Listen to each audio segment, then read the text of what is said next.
So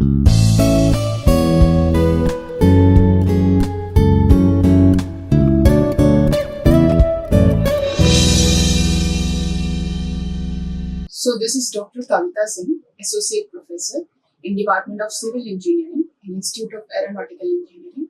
So today we are going to discuss on the tutorial question bank of Engineering Geology.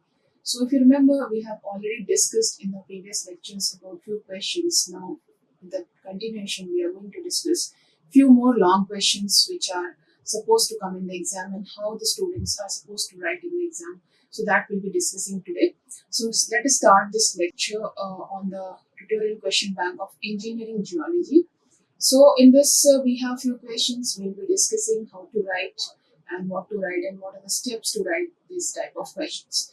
So for example, we have a question here like describe the importance and study of minerals. Describe the importance and study of minerals. Classify the different methods to study the mineral properties and list out the methods of identifications of minerals. So we have a different importance of minerals. First, we have to describe about the importance of mineral. We have to classify the different methods. So it is asking one question and two questions. So classify the different methods to study the mineral properties, list and out of the methods of identifications of the minerals. So these all we have to discuss one by one. We have to write about these kind of topics. So for example, here in this question, we may have importance and study of minerals here.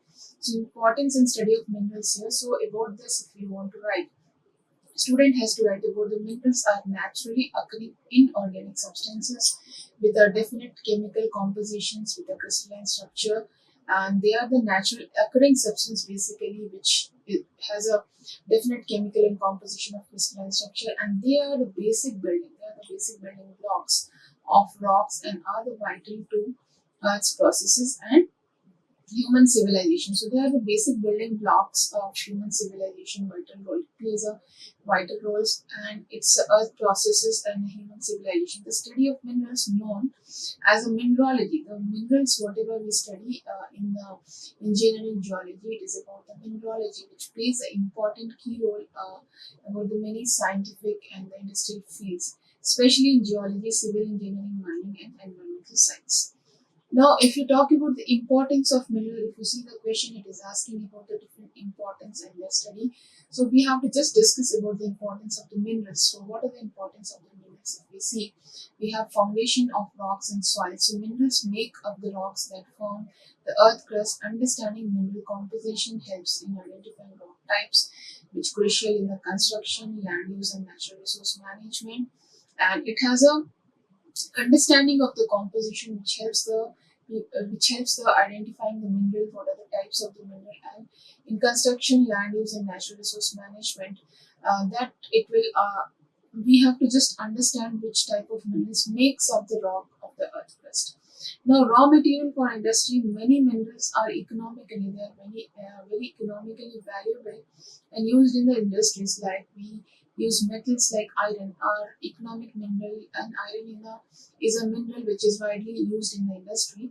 Like its name is hematite, aluminium formed like a bauxite, and copper from the chalcopyrite. So construction materials like quartz, calcite, limestone, and gypsums, we use it in the raw material for the industry. And energy like uranium, coal, fossil fuels often occur in the mineral rich rocks. Now, civil and geotechnical engineering, if you see civil and geotechnical engineering, engineers study mineral compositions to evaluate. They study mineral composition to evaluate the strength, the durability, the stability of rocks and soil used in the foundations, tunnels, and dams. For example, expensive clays like Montmorillonite can cause a huge damage to the foundation due to swelling, because it's an expensive soil. As a civil engineering and geotechnical point of view, engineers, they have to study about the mineral compositions to evaluate the strength of the rocks, because the rocks has lot of minerals which present in that.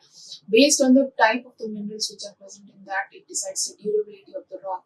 And expensive clays like Montmorillonite can cause damage to the foundations if it is due to swelling, because whenever it comes into the contact of the water, it swells and shrinks. So due to this swelling, excessive swelling, there can be a damage in the structure. So environmental impact of the soil formation, if we see, so weathering of minerals leads to soil formation, affects the water chemistry here. So environmental impact in soil formation, so soil is formed by the weathering of rocks and it affects the soil chemistry. Some minerals can release harmful substances, example arsenic and sulfides, impacting ecosystems and human health. So next is resource exploration and mining. So mineral studies help locate and evaluate natural resources. So minerals are these studies will help us to evaluate. These studies will help us to what we can say is evaluate or locate the different types of minerals wherever it is present. Now, identifying ore minerals and their associations aids in the effective mining and extraction. So, historical and cultural significance, if we see, minerals have been used for tools, jewelry, currency throughout the history. For example, gold or jade or diamonds. These are the minerals which are used in the what we can say as a cultural significance. And study of minerals like mineralogy, identification of minerals based on the physical properties, color, luster, and hardness, and the Mohr scale, streak, cleavage, fracture, and the specific gravity based on the mineral composition and the crystal structure here. Next thing, what we have to see is classification of minerals. We can see the classification of minerals. Silicates like quartz, feldspar, mica, most abundant. Most abundant means these are the minerals which are naturally they found in the nature, like quartz, feldspar, and mica. Now, carbonates and calcite, dolomite, oxides, hematite, and magnetite. Sulfides, we have pyrite and galena, halides. Halides, we have sulfates and phosphates, etc. Mineral testing techniques like optical mineralogy, microscopic analysis, we have to see. Classify the different methods to study the minerals property, list out the methods of identification of the minerals.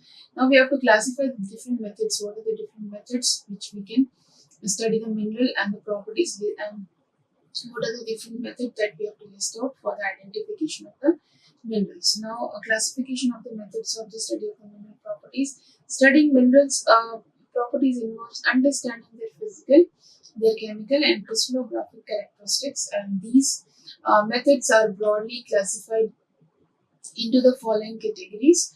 Like we have a physical method. Physically, it is classified in a physical method. These involves examining visible and measurable physical properties, like we have colors, we have luster, we have hardness, streak, cleavage, fracture, crystal form, habit, and specific gravity. So these are the physical methods are involved, like for examining the visible and the measurable physical properties, like what is the color of the mineral, what is the luster and shine of the mineral, whether it is shiny, metallic, vitreous, or dull. And the hardness on the Mohr scale, we study on the Mohr scale. Streak is the color of powder form, like the powder form is like which color is like a streak is like powder form when you take a mineral and try to make it as a powder. So however the mineral looks, if it looks black, the powder form may be white. So streak is a powder form of the mineral that we call it as streak, and cleavage and fracture are how a mineral breaks. So if you try to break a mineral, how it tends to break into pieces. When you try to break it, it may break into flat surfaces, it may break into small fine pieces. That depends on the cleavage or fracture. Now crystal form of habit and specific gravity is the relative density of the mineral here. Now what are the optical methods here used? Is used especially in the thin section photography, polarizing microscope, and studies like optical mineralogy, refractive index, and bioreflectance and interference color. Like chemical methods like involve analyzing the chemical composition of minerals. We have wet chemical analysis, X-ray fluorescence, inductively coupled plasma mass spectrometry, and automatic absorption spectroscopy. Now, this is the question answer we have to write in this way, and the other question here, what we get as a long answer question is write the physical properties of the minerals.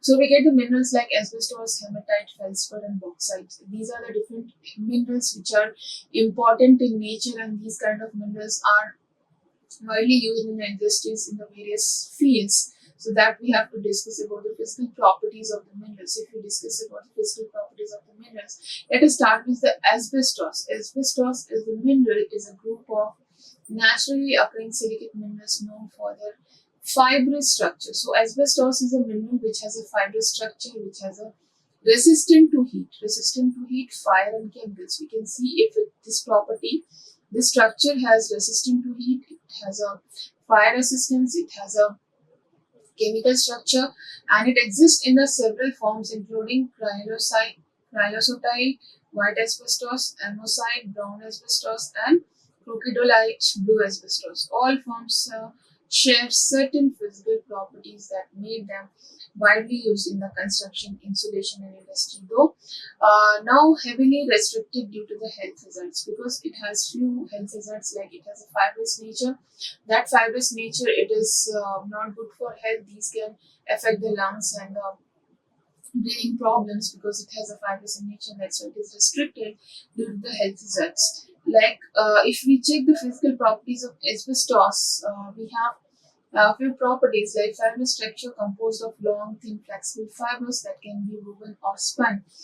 Like we have a color of various types of crystalline, amosite, and crocodolite. Like we have a luster here, silky, vitreous, glassy look. It has earthy depending on the type here, and hardness ranges from 2.5 to 6 on the Mohs scale here. Now specific gravity, if we see, it ranges from 2.4 to 3.3 depending on the type, and it has a thermal resistance to extremely, does not burn, resist up to 1000 degrees and more. So it is very efficient, like good electrical insulator, does not conduct electricity, resist to acids, alkalis, and other chemicals. Fibers can bend and stretch without breaking, especially crystalline fibers have large surface area, making them effective in the insulation. Now, physical properties of hematite, if we see, so hematite is an important mineral, oxide mineral, and has a major source of iron ore. It is known for the metallic luster, high density, distinctive reddish streak. A hematite occurs in the various forms: crystalline, massive, earthy, botryoidal, and is widely used in the industry art as a pigment. So, what are the key physical properties of the hematite here? Like chemical formula Fe2O3, like iron oxide in nature, and color is steel gray, black to brown, and streak is reddish brown. A key identifying feature, even through the mineral appears dark. So, luster is metallic to dull. Hardness is 5.5 to 6.5 on the Mohs scale. Hardness means the how the mineral, when you touch the mineral, how hard it is. And cleavage is none, uneven, subcordially. And opaque is the transparency, weak, magnetic, and tendency is brittle. Now, physical properties of feldspar, if we see, so feldspar is a group for rock forming silicate minerals that make up to 60% of the earth crust. It includes two main types here. Now we have this priority. If we check about the physical properties of the feldspar here, so feldspar has the color of white, pink, gray, green, and colorless. It will be in so different colors, but basically the color is changed due to the presence of the impurity present in that kind of mineral.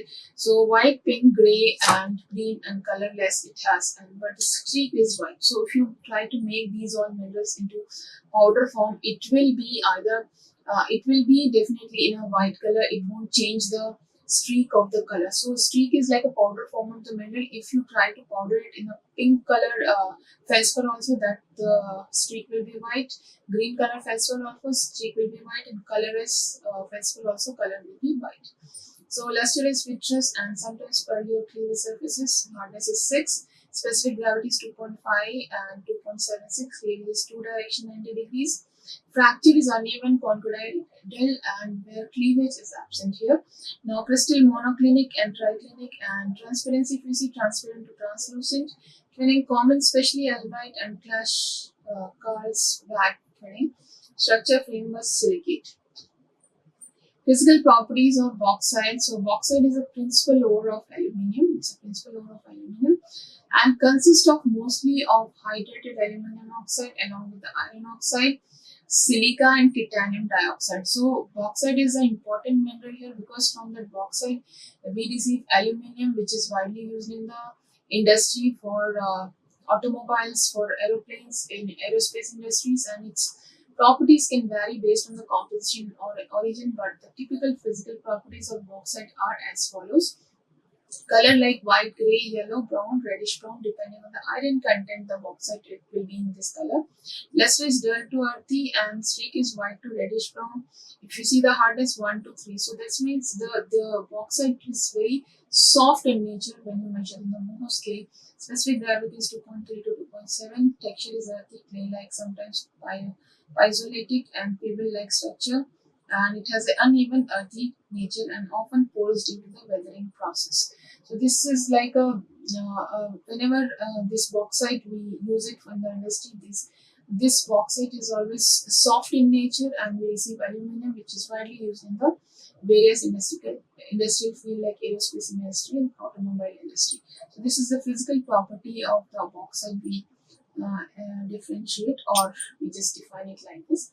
So these are the different physical properties, how we can give the description of the different minerals and their description about the color, luster, streak, or hardness or texture or specific gravity. So this is about the this question answer, how the student has to write about these kind of answers. So you can just go through these references to find out the more content about this kind of questions, answers, to find out the more information about this content or the question. So that's all for today. Like, share, and subscribe. Hit the bell icon for more updates.